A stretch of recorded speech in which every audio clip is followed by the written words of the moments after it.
Dès que Saint-Etienne a gagné un match, on l'arrête plus. Il va tout de suite. L'interview découverte. Caroline Roux, votre invitée, est une réalisatrice qui, dans quelques semaines, pourrait bien avoir un Oscar posé sur sa cheminée. Elle s'appelle Denise Gamze-Erguven. Bonjour. C'était bien prononcé, c'était impeccable comme il l'a fait. Oui. Alors, votre film Mustang vient d'être sélectionné pour les Oscars dans la catégorie meilleur film étranger. Vous avez 5 semaines pour convaincre les électeurs de l'Académie des Oscars. Est-ce que vous avez un plan de bataille ? Oui, alors déjà, il y a tout un faisceau d'initiatives initiées par, en premier lieu, le distributeur américain, les agences de talent qui sont derrière nous, Unifrance, enfin tout un tas d'institutions et de partenaires qui initient des choses. Qui font faire du lobbying, en réalité. Celui qui gagne, c'est celui qui fait le meilleur film ou celui qui fait le meilleur lobbying ?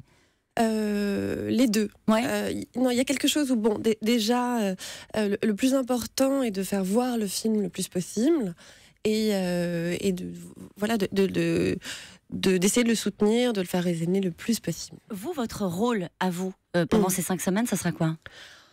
Déjà, c'est un peu comme une espèce de petite partie d'échecs où on réfléchit toujours au coup d'après, à qu'est-ce qu'on peut faire pour soutenir le film. Et puis moi, j'ai aussi un peu une existence de petits soldats, c'est-à-dire que les initiatives sont prises par les lieutenants. Et vous allez au combat, vous allez au feu. Oui, voilà, je dégaine quand c'est mon tour, et parfois c'est un peu une vie de paquet où on m'emmène et je Vous le vivez bien, votre petite vie de paquet, depuis que ce film marche très bien. Mustang, c'est l'histoire de la rébellion de 5 sœurs dans un village reculé de la Turquie. Magnifique film. Sur les 6000 électeurs de l'Académie des Oscars, j'ai regardé, il y a 33% de femmes. Est-ce que c'est aux femmes en priorité qu'il faut s'adresser dans les semaines qui viennent ? Oui, alors ça je ne savais pas, vous venez de m'apprendre un truc qui n'est pas génial. 33% de femmes. Je suis désolée. Mais non, je pense que les femmes sont notre plus grandes alliées sur la campagne, effectivement. Et puis... ensuite aussi, il faut savoir que parfois les gens ne voient pas les films, et ça c'est un des dangers. Par exemple, je ne vais pas dire. Pour un des prix précédents, on savait que tout le monde, enfin tous les votants ne voyaient pas les films, alors que c'était un groupe beaucoup plus restreint, et que c'est juste le boxon et le lobbying de certaines personnes qui marchaient le plus. Donc ça, c'est un tout petit peu dangereux. C'est marrant, vous parlez de campagne, comme une campagne électorale. C'est comme ça que ça va se passer en fait.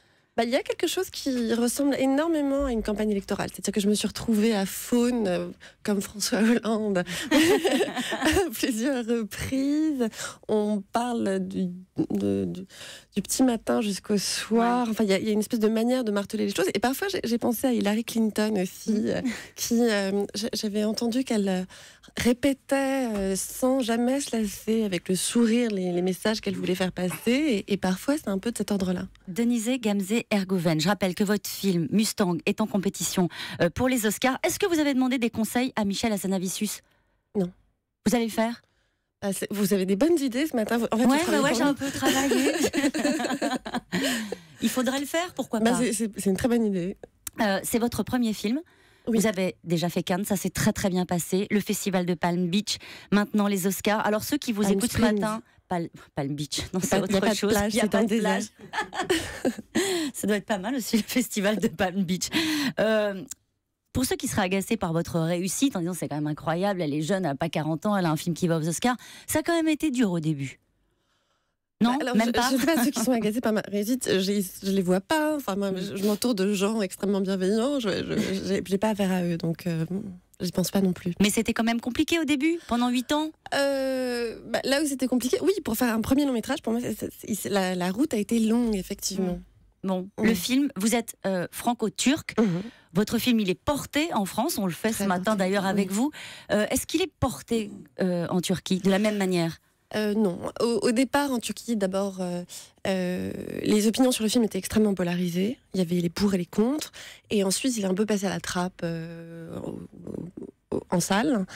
Et maintenant, il y a un truc qui est assez drôle. Enfin, les gens se l'approprient et le débat est passé à un autre niveau. Et en ça, c'est très bien. Parce que la Turquie, en ce moment, est extrêmement polarisée. Il y a les pour et les contre l'AKP. Alors, on va juste préciser le thème. Si vous pouvez nous rappeler le thème du film et pourquoi il y a des crispations en Turquie. Alors, le film aborde la place des femmes en Turquie Et moi, ce que j'attaque, c'est un espèce de petit filtre de sexualisation à travers lequel les femmes sont perçues.